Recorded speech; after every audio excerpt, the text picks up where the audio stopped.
kagwapa, good morning. Nagluluto po ako ngayon ng wrap para sa breakfast ko. But before that, iinom muna ako ng barley for my juice.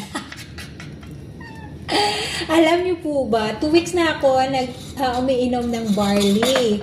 At saka, di-try ko ito dahil mataas yung cholesterol ko at saka yung acid ko.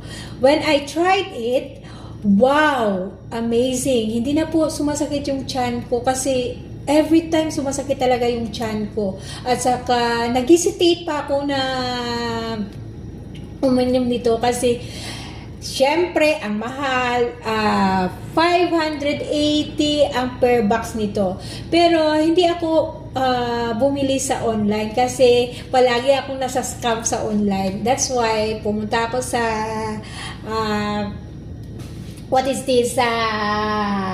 market at saka nakita ko tong barley na to at saka gi-try ko siya for 2 weeks at binalik-balikan ko siya kasi parang maganda yung result sa akin at ito na!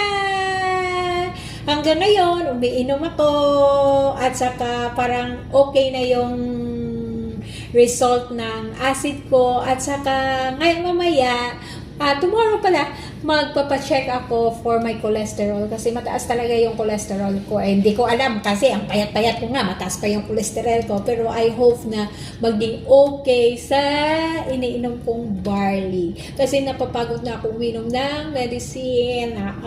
May maintenance na kasi ako sa cholesterol ko. Kasi last, I think 4 years ago, nandun pa ako sa Singapore, mataas na talaga yung cholesterol ko. At saka parang sabi ni doktor na mas prefer niya na bigyan niya na lang ako ng maintenance kasi hindi natin alam, nasa genes ko na high blood at saka stroke.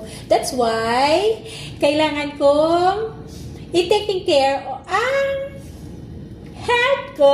That's why uminom ako ngayon ng barley. At saka, kumakain na ako ng healthy food ngayon. Instead of bread, kumakain na ako ng oats. Biniblend ko siya. And then, ginagawa ko siyang wrap with egg and lettuce and cheese a little bit. Wow! Try niyo barley. Barley!